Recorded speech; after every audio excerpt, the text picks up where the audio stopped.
I forgot my tea. Okay guys, I'm back with my tea. It's herbal tea. And oh, in case you're following me on Instagram, you already know this mug, which I really love, and it gives me a lot of motivation. The story of this mug is that actually I bought it in Canada, and I had a friend in Canada who wanted to buy me a gift right before I left, and she asked me what I wanted to have, and I told her there's this cool mug that I saw, and I told her the store's name, and she was like, oh, I know what you mean, I'm gonna go get you that mug. And then she bought me a mug, which is very cute, and I love it. I still have it. But it wasn't this one. And so I was thinking, you know what? We women, we don't need to wait for someone to buy us a gift. No, we go ahead and buy the gift for ourselves. So that's what I did, and you know what, ladies? Keep that in mind. You don't need anyone to buy you gifts. Go ahead, buy yourself gifts. So I bought this gift for myself as a goodbye gift before I left Canada. That's it for today's story. Let's get into the video. Assalamu alaikum wa rahmatullahi wa barakatuhu. Welcome and welcome back to my channel. My name is Hebah and this is Hebah's Roller Coaster. In case you don't know me yet, I make language related videos. And because I make language related videos, I was thinking I can't have a channel about language without having a language tag on that channel. In case you don't know what that is a trend or like a thing that was going around on YouTube a couple years ago, and I know that tags aren't really a thing anymore, but still, I felt like it breaks the rules of having a language channel, or, you know, it disrespects the YouTube rules of having a language channel on YouTube if I don't have a language tag on my channel. So that's what we're doing today, and I have the questions on my phone, which is plugged in. By the way, something you need to know about me, I always need to plug in my phone because I always forget to charge it, and it's never charged. I don't know what that is, but I just can't keep my phone charged, so it's plugged in again. Anyways, first question, let's get into it right away. What do you consider to be your native language? If you guys know me, I was born and raised in Austria to an Egyptian family, and that means I grew up bilingually. And, you know, when people ask me, I always say my mother tongue is Arabic, but my first language is German, because I see it from like a linguistic point of view. So the first language is a language that you learn before the age of 3, even if it's not your mother tongue. And Arabic is my mother tongue because my mother speaks in Arabic to me, but also my father. So yeah, I would say German is my first language, Arabic is my mother tongue. When it comes to like native language, it's kind of tricky. But I would say still both languages are my native language because I see myself as a native speaker of both. So there you go, German and Arabic. Okay, question number 2. What was your first language learning experience? So there's so much that I want to say about this question, but I would say the first experience with language that I remember, let's put it that way, was in kindergarten, because as I said, I grew up bilingually, and obviously as a child you don't really understand the concept of bilingualism yet. So back then I knew German, I knew Arabic, and at home I would mix the two, but I would also do that at kindergarten, for example. And I never understood why the other kids and like the pedagogues that were there, like the kindergarten teachers, why they wouldn't understand me sometimes. Like, I didn't get the fact that when I said something in Arabic, they wouldn't understand what I'm saying. Because back then, for me, I couldn't really distinguish between the two languages. And I feel like there was a turning point in my life, which was maybe at the age of like 4 or 5, not sure, maybe even younger, I can't really say, but I remember that there was this turning point where I noticed, okay, there's this language that I can speak at kindergarten, but you know, if I speak the other one, they won't understand me. At home I can speak both, but when we go to our family in Egypt, again, I need to speak one of these two, but the other one, the one that's different to the one from kindergarten. So I feel like there was this turning point where I started to understand that there was something called, or no, I didn't understand bilingualism, obviously, but I understood that there was two different ways of speaking, and I needed to use one of them in kindergarten, one of them in Egypt when I was back home, and I could use both at home. So I feel like that was, you know, one of the first language experiences that I remember. When it comes to language learning, as in like actively learning, I would say my first language learning experience was when I was like 11 or 12, because at that point my English started to get much better. I was already talking and, like, you know, I was able to have conversations. And again, I remember having this thought of like, wow, it's so cool that you can express the same thing with different words in a different language, because before that I didn't really reflect on that, you know. I didn't really think about the fact that it fascinates me that you can put the same, whoop, please don't fall, that I can put the same thought into different words in different languages and, you know, express the same thing in different ways, basically.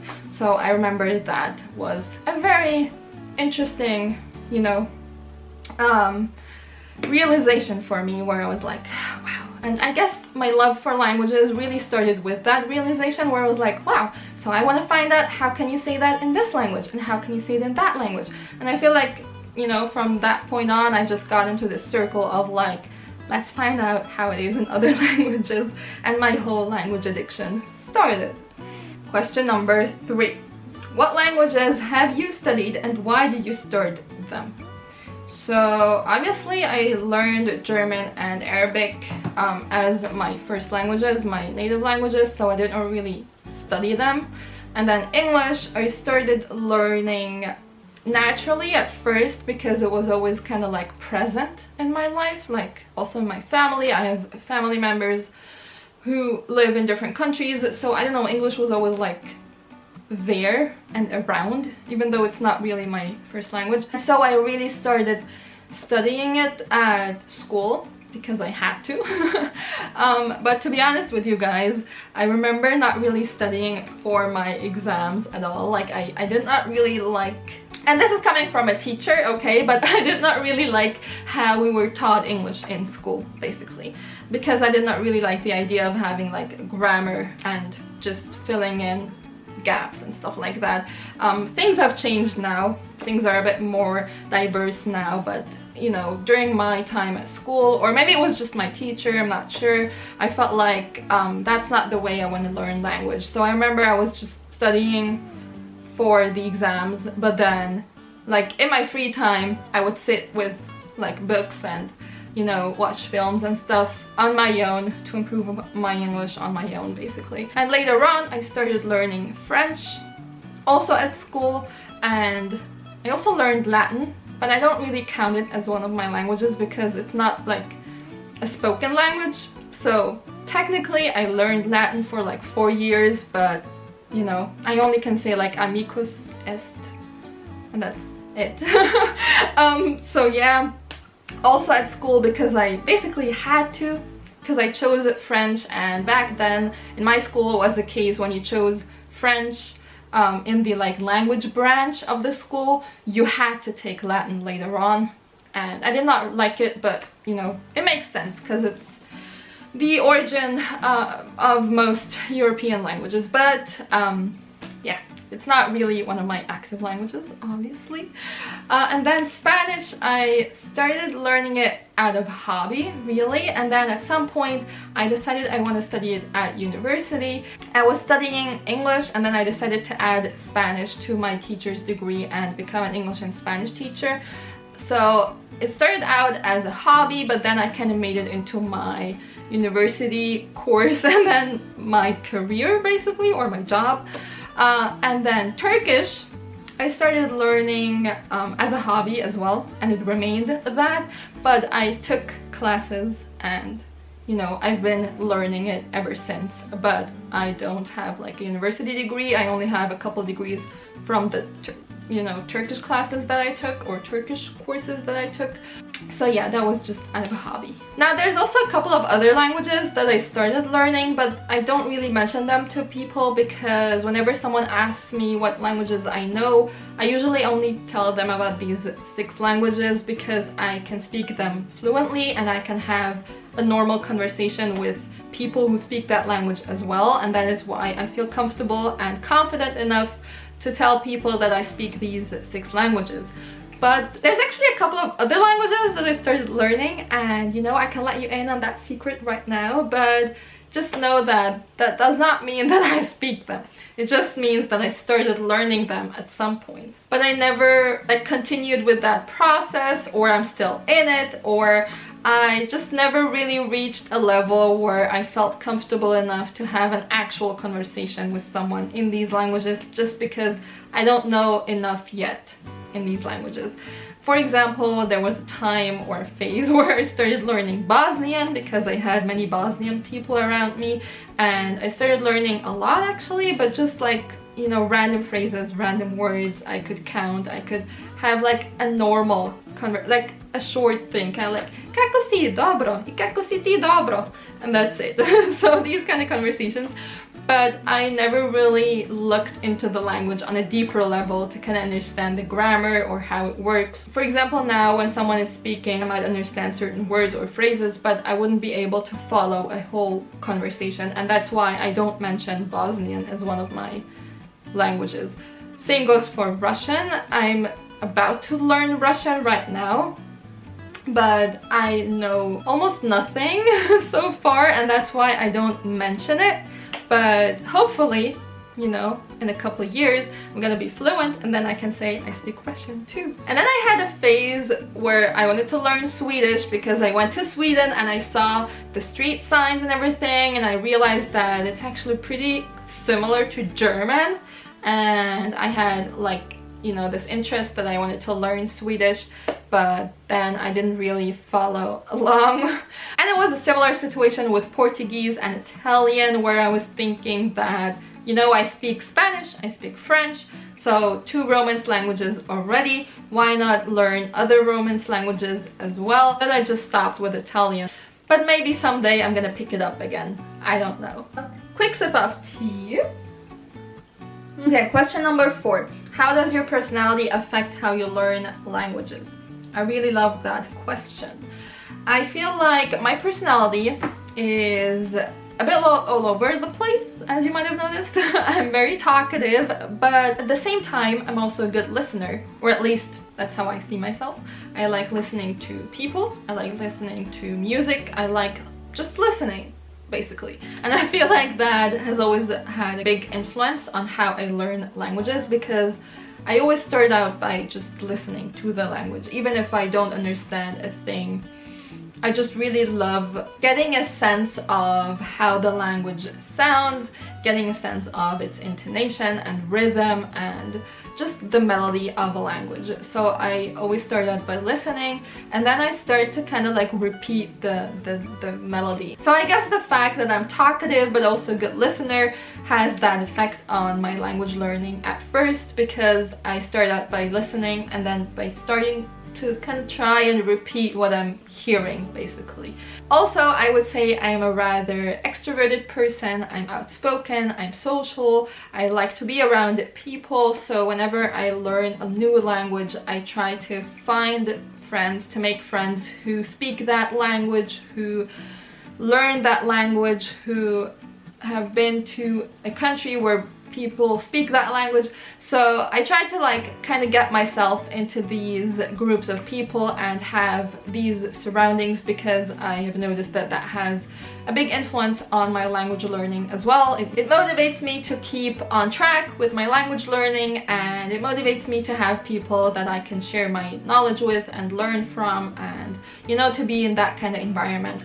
So that also has a big influence. The fact that I really like to be around people influences my language learning, and the fact that I try to surround myself with people who have the same interest. And also, I'm someone that really likes to at least try and organize everything. I know that sometimes things are just chaotic and you can't do anything about it, but I try to be organized in my life and also in my language learning.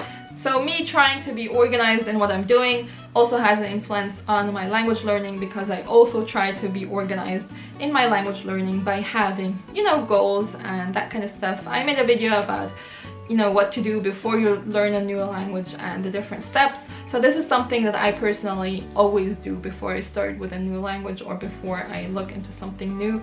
So that definitely has that influence on my language learning. Question number 5. Do you prefer learning languages in a class or individually?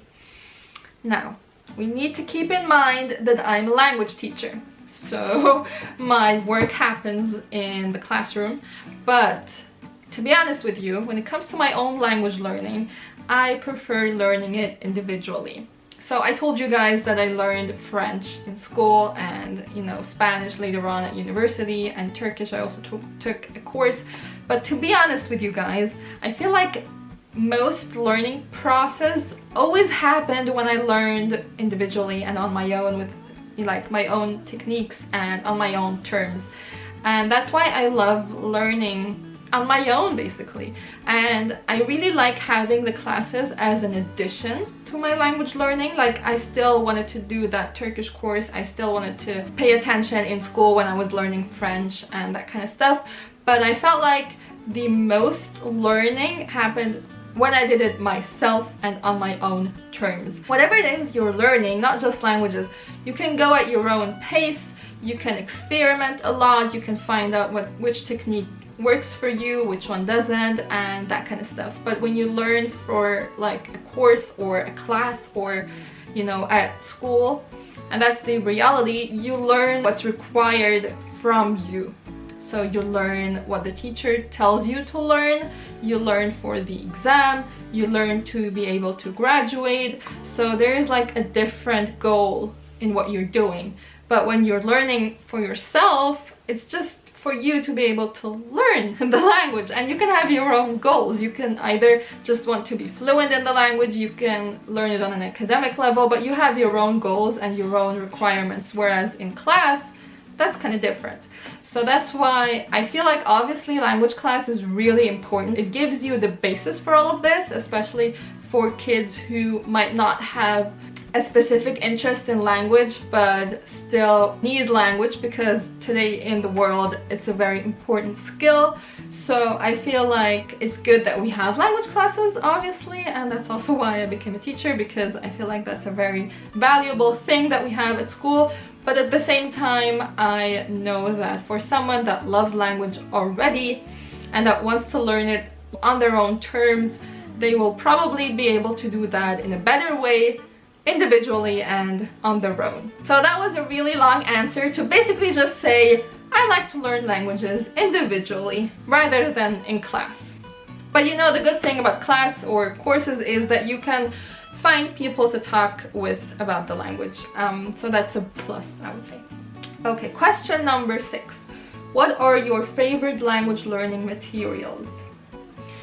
So many people have already asked me if I can like make a video about materials and different things that help me learn, and I'm trying to plan that, but I feel like it's so difficult to come up with like a clear set of materials and be like, so that's the good materials that you can use, because this is so individual. Like, it's individual when it comes to the person, but also to the language. Like, I learned each of these languages in a different way. So I wouldn't even be able to tell you that there's like a clear structure that I follow.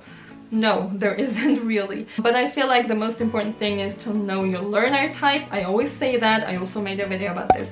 So I know that I'm an auditory learner type. I really like listening. That's what I also mentioned at the beginning of this video. And that's why I really love learning with music, with movies, films, TV series. And to be completely honest with you guys, and this is coming from a language teacher, but I am not a big fan of grammar. And I've never liked learning grammar, as in, you know, having a book full of grammar tasks and then filling in everything. No, I usually try to kind of get a sense for the grammar first before I understand the rule, but that's also something that I found out during my language learning process and during finding out what kind of learner type I am. So for me personally, I like any material that's authentic, as in, as I said, music, a TV series, films, that kind of stuff. A real human interaction is also a very good way for me to learn. Podcasts, you know, that kind of stuff. So I really like that kind of material. Question number 7. How much time do you spend actively learning per day, per week? None. So most of the learning that I do happens kind of naturally, and that's the way of learning that I prefer. I don't really like having the pressure of having to learn and to sit down and study something. I don't think anyone really likes that kind of pressure. Even me, as someone who, you know, works in education, I know that that kind of pressure is not very enjoyable for any of us. So I don't like actively sit down and start learning some things. It's just like when I feel like I want to watch something, I want to listen to a podcast, I want to watch a YouTube video, I do that. So when I'm listening to these kind of things, I try to actively listen, and every now and then I would write down a phrase or a word, or, you know, look something up in a dictionary. But I don't put that kind of pressure on myself that I need to study or learn a certain number of hours every week. I don't really like doing that because it takes away the fun for me, it takes away the beauty of learning out of my own will. So that's why I don't really do that. Shock, right? Language teacher who doesn't actively learn every day or every week. That's how it is. Goes to show you that even people who help you learn, who work in education, are just normal people. We don't like to be studying and learning all the time, even though generally speaking we love the concept of learning and studying, obviously, but we know that we're all human beings, we're no machines, and that means we can't really be doing that all the time, and it's also not healthy to be pressuring yourself all the time. So that's what I don't really like doing, especially when I want to learn something out of my interest in it and as a hobby. So that's why I don't like actively put in a certain number of hours every week or every day for learning. I just do it whenever I feel like I want to do it. Question number 8. What are your short-term and long-term language learning goals? Not sure what's meant with like short-term, but like the next goal that I have, I would say, is that I want to start learning Russian. But right now I just don't really find the time. I know that's actually just an excuse, but I will try to make time for Russian. I really want to look into that. I wouldn't say it's a short-term goal because it will take time to be proficient in that language, but it's something that I want to start soon. So long-term would be that I want to maintain the languages that I already speak. I want to learn Russian and be proficient in it one day, hopefully, inshallah. And I want to look into a couple of other languages as well. There are so many languages that interest me, but I'm not the type that learns 4, 5, 6 languages at once. I always look into one language, I try to work on it as much as possible and get proficient at it, and then I look into the next one.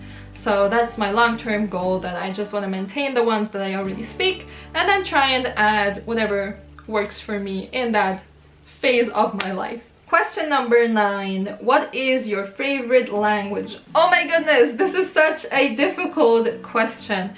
You know what? I always say that each and every language on planet Earth has its beauty, each and every language has its right to exist, so I wouldn't be able to tell you about one specific language that I prefer. Obviously, sometimes depending on the situation, depending on my life situation, there are certain languages that I particularly love or that I'm particularly obsessed with, but I wouldn't say that there's one favorite language that I have.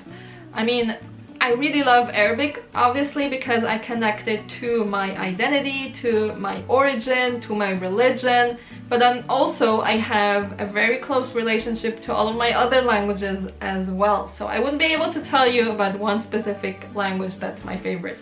That would just be too unfair to all the other languages, and I love them all equally. Like a mother should love her children equally. That's how I feel with my languages. This is getting awkward. I'm gonna continue with the next question. Okay, question number 10. What is the next language you want to learn? Oh, that's easy. I already said it. Russian. So that's a short answer for you right there. Question number 11. That's the last question for today. What advice can you give to new language learners? So the best advice that I can give to new language learners would be to start. I know that many language learners are always afraid of getting started with a new language because they feel like they need to think about so many things beforehand, they need to plan everything, they need to look into different materials, they need to prepare everything and buy books and download apps and all that kind of stuff. And I always get these questions too. Everyone is like, how can I prepare? What can I do? Obviously, you need to think about certain things before you get started, but don't overcomplicate things. Just start. Believe me, during the process and after starting, you will eventually understand your needs. You will eventually find out what material you need, what goals you have, how you can achieve them. It's really a learning by doing, and it's really a constant learning process. You know, it's good to have your little plan in terms of like goals and stuff, but then don't overdo it, and as soon as you start, you will understand if you need to buy a book, or if you need to look into apps, or if you want to listen to more music, or if you want to find someone that speaks that language as a native language and then talk to them. You will eventually understand what you need, but in order to understand what you need to get started. Even if it feels like you're not making any progress, that's actually not true. By just trying and experimenting and looking into different things, that's already progress. That's part of the language learning process. So let these things happen. Let them take their time. Even if it takes you 3 months to understand the first sentence in a book that you read or something, that's totally okay. Even if it takes you a year to be able to understand certain things that people say, that's totally fine. Just hang in there, don't give up. Go with the flow. So these are my pieces of advice that I would give to new language learners. And even if you feel like you're not making any progress, by just trying and experimenting, you are making progress. And at some point, I guarantee you, you will see results. You know what? I'm gonna give you a little anecdote to kind of motivate you, if that helps. Hopefully it does.